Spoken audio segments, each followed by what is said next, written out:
Nah, tadi itu berbicara tentang acidizing yang mostly about acid reaction, tentang reaksi kimia yang memakan, mendissolve batuan. Kalau hydraulic fracturing dia merekah, boom gitu ya. Dia membuat batuan kita rekah, retak gitu ya, sehingga ada channel yang cukup supaya fluida bisa mengalir dengan deras. Oke ya. Fracturing itu banyak sekali manfaatnya. Yang pertama dia membypass damage. Jadi fracturing tidak bereaksi. Dia tidak mereaksikan, memakan, mendissolve batuan enggak. Tapi dia nge-bypass. Ada damage di situ, ada emulsi, ada plugging, dia tembus aja gitu. Oke. Fracturing juga memperbesar area drainage. Area penyerapan sumur tuh jadi lebih besar karena ada fracturing. Dia juga bisa mengkoneksikan banyak natural feature sehingga makin bagus lagi productivity-nya. Atau kalau kita punya multi-zone atau multi-layer yang terpisah-pisah, itu bisa kita connect dengan sumur karena hydraulic fracturing. Seperti itu ya. Kalau kita punya thin layer, karena kemarin saya sudah bahas tentang reservoir yang banyak layernya tapi tipis-tipis, kita kan nggak mungkin perforasi satu-satu. Kalau dia ada 20 tipis layernya, masa kita mau perforasi satu-satu? Pusing kan? Lebih baik kita rekah aja, supaya semuanya itu bisa kita connect. Kemudian fracturing juga bisa membantu untuk sand control. Nah, kalau apa namanya ya, konsepnya itu kira-kira seperti ini. Pada sumur biasa, flow areanya itu ya cuma di sekitar sumur. Hanya diameter sumur saja flow areanya. Ya 2 PR dikali H. Kecil. Tapi ketika kita hydraulic fracturing, ini awalnya diameter kita pasang flow ini, fracturing, kita rekah, itu ekuivalen seolah-olah diameter sumur kita menjadi seperti ini, yang putus-putus ini, ekuivalennya, gitu ya. Kita punya flow area half length gitu ya, sayapnya fracture seperti ini, itu ekuivalen dengan area yang sebesar ini. Artinya, reservoir kita atau sumur kita memiliki zona pengurasan yang makin lebar. Dan karena itu productivity atau laju alir sumur kita makin tinggi lagi dong, seperti itu. Nah, seperti ini ya. Jadi, dia membypass damage. Dia melewati, menembus damage sehingga daerah pengurasannya jadi lebih besar. Itulah guna hydraulic fracturing. Kemudian kita melakukan hydraulic fracturing tentu saja butuh konsiderasi gitu ya. Pada permeability low karbonat itu bisa kita lakukan matrix acidizing, acid fracturing atau propan fracturing. Pada sandstone yang low permeability, mau nggak mau kita harus propan fracturing. Agak susah kita pakai acid karena problem yang saya sebut tadi. Tapi kalau permeability-nya high, gitu ya, karbonat, oh cukup matrix acidizing saja dengan 15% HCl. Tapi kalau sandstone, ini agak lebih tricky lagi. Bisa kita matrix acidizing dengan campuran HCl-HF atau fracturing dengan tip screen out. Gitu ya. Ini teknologi yang lebih dalam lagi, butuh diskusi tertentu untuk tip screen out. Nah, kita jangan melakukan hydraulic fracturing pada kondisi seperti ini. Kalau terlalu high water cut. Nah, kalau high water cut ini berarti kebanyakan waternya nggak efektif, nggak balik modal tuh si produksi kita, si fracturing kita. Karena fracturing ini berapa ini ya, mahal sekali lah teman-teman ya, bisa puluhan atau ratusan juta gitu. Jadi kalau nggak balik modal karena terlalu banyak waternya, ya nggak bagus lah kita fracturing. Dan juga kalau reservoir pressure-nya tekanannya rendah, itu dia nggak terlalu bagus. Gitu ya. Kalau kalau batuan kita itu soft, gitu ya, dia relatif lebih lembek batuan kita, fracturing nggak efektif. Kalau tubular kita, casing dan tubing kita lemah, itu nggak bagus fracturing karena tekanannya terlalu tinggi, bisa jadi keropos semua casing, kita nggak inginkan. Kalau semen kita juga nggak kuat, itu juga nggak bagus karena bisa jadi semennya runtuh atau retak semua tuh, semen di balik casing itu kita nggak inginkan karena bisa jadi pencemaran lingkungan atau air bisa masuk tuh melalui semen-semen sehingga sumur kita jadi keairan gitu ya, seperti itu. Dan juga kalau skinnya kecil nggak terlalu efektif tuh si fracturing karena bisa jadi peningkatan laju alirnya juga nggak signifikan sehingga nggak balik modal. Tapi kalau 1-12 ini tidak terjadi, fracturing itu akan selalu efektif. So, when everything fails, frack it. Kalau kita apa-apain, kalau kita acid nggak pengaruh, kalau kita udah artificial lift nggak ngaruh, bisa jadi itu karena tight reservoir atau low permeability. Jadi obatnya adalah fracturing. Nah, di dalam fracturing kita merekah batuan. Batuan reservoir dia punya tekanan tinggi. Artinya dia pengen nutup lagi. Oke, sudah kita rekah, istilahnya sudah kita lukai, dia udah retak, tapi pengen tutup lagi karena tekanannya sangat besar juga gitu. Nah, gimana supaya rekahan itu nggak ketutup lagi? Kita ganjal dengan yang namanya propan, gitu ya. Jadi ini rekahan sudah terbentuk, supaya rekahan ini nggak terbentuk lagi, kita ganjal nih dengan propan. Propan itu apa? Basically, propan yang mengganjal ini itu basically itu seperti pasir. Sangat-sangat kecil gitu ya, yang kuat gitu ya. Tapi ketika kita injeksi dan kita tempatkan ke dalam fracture, dia cukup untuk menopang tidak hancur, tidak keropos sehingga rekahan ini bisa terus terbuka. Gitu ya. Nah, untuk memilih propan yang bagus, kita harus mengconsider properti-properti ini. Yang pertama tipenya. Apakah dia terbuat dari keramik atau dia terbuat dari pasir? Apakah dia punya resin atau tidak? Karena ini akan menentukan strength-nya gimana. Si propan kita itu seberapa kuat untuk mengatasi tekanan dari reservoir. Kemudian ukuran propannya itu seberapa besar. Karena ini akan mempengaruhi konduktivitas atau permeability fracture kita. Gitu ya. Kalau ukurannya besar, propannya besar, artinya channel yang dia bikin atau conductivity yang terbentuk juga bagus. Aliran jadi makin bagus. Tapi kalau dia kecil, gitu ya, kalau dia kecil, artinya permeability kita, conductivity kita juga akan lebih kecil. Tapi biasanya propan yang lebih kecil itu lebih kuat untuk menopang tekanan balik dari reservoir. Dan juga size distribution juga harus kita consider. Kalau dia distribusinya itu merata gitu ya, seragam, itu channelnya akan bagus.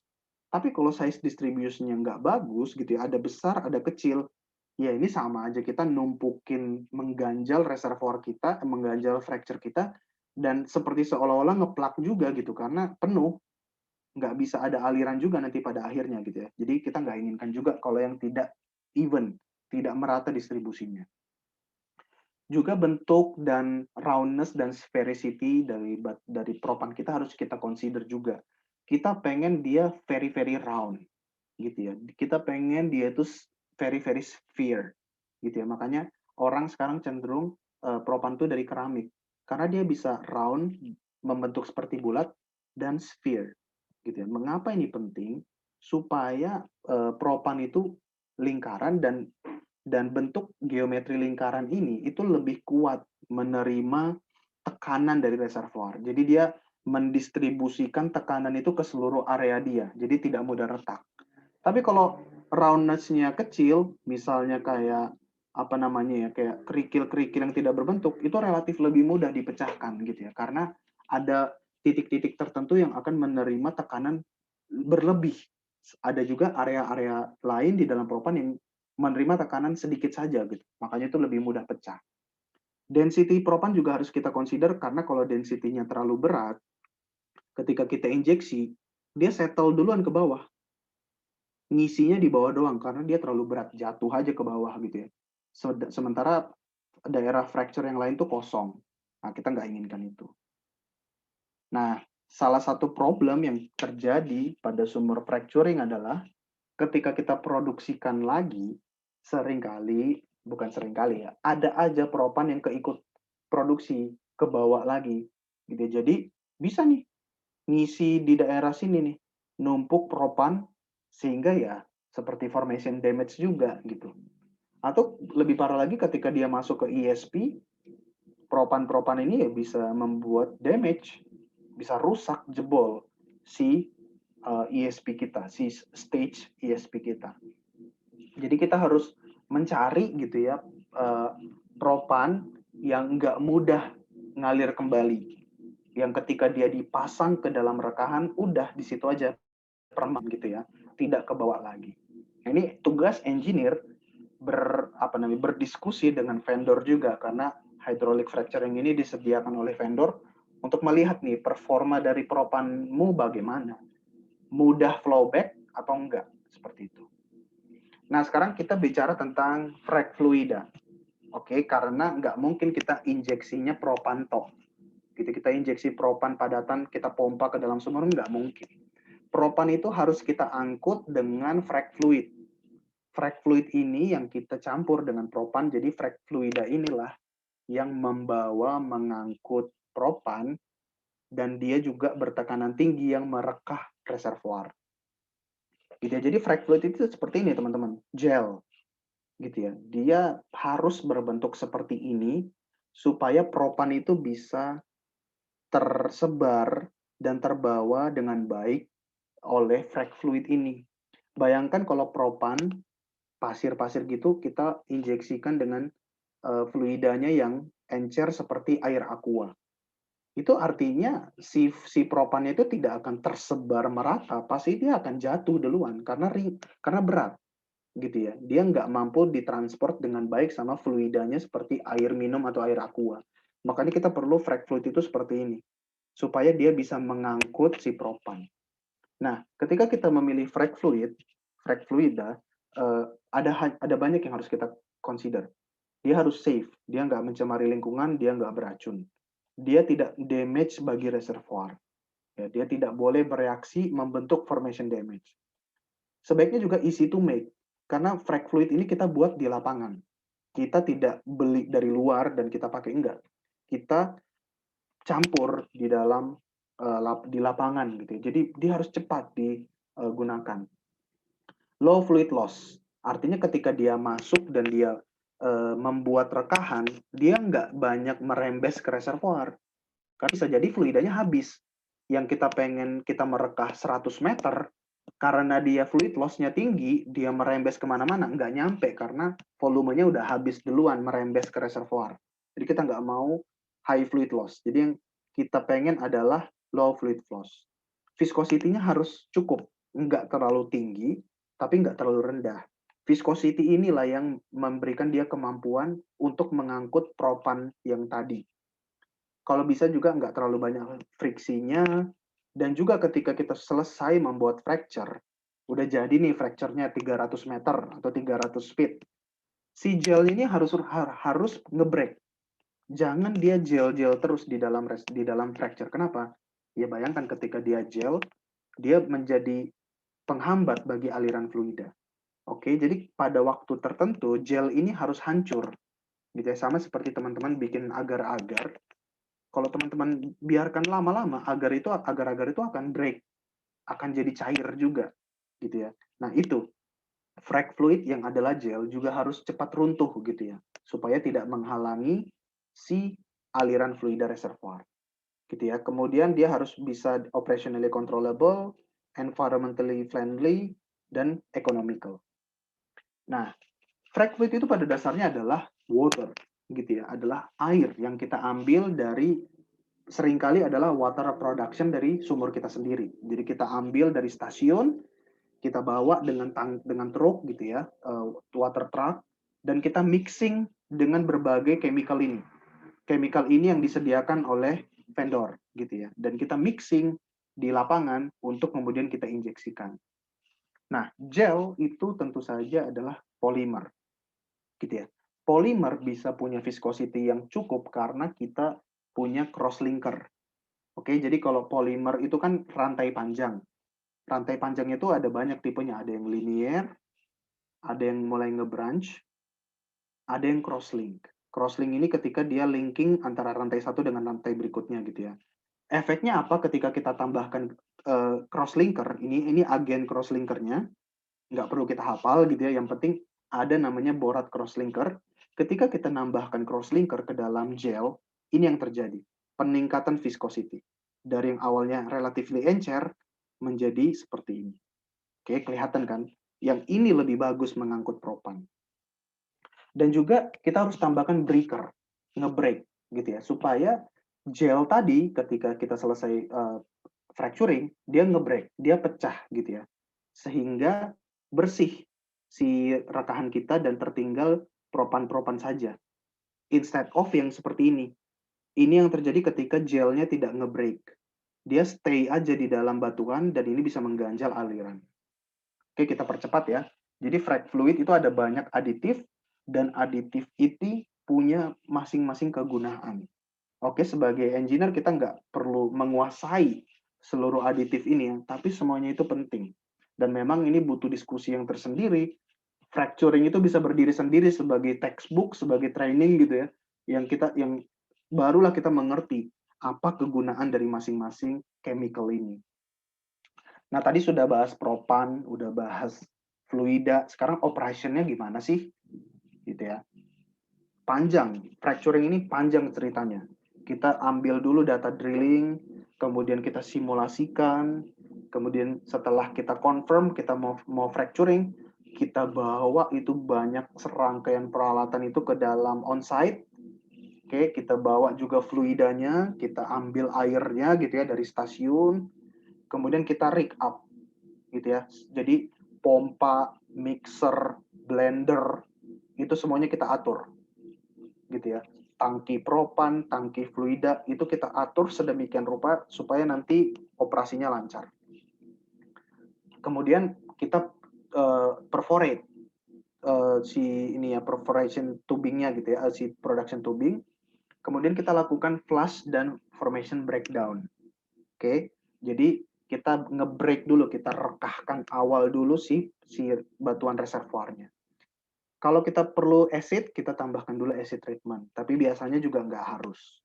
Kemudian kita pompakan water saja, slick water. Untuk permulaan aja dulu ya, kita pompa slick water untuk membuka rekahan dulu. Setelah rekahan terjadi, baru kita mulai masukkan propan untuk mengganjal.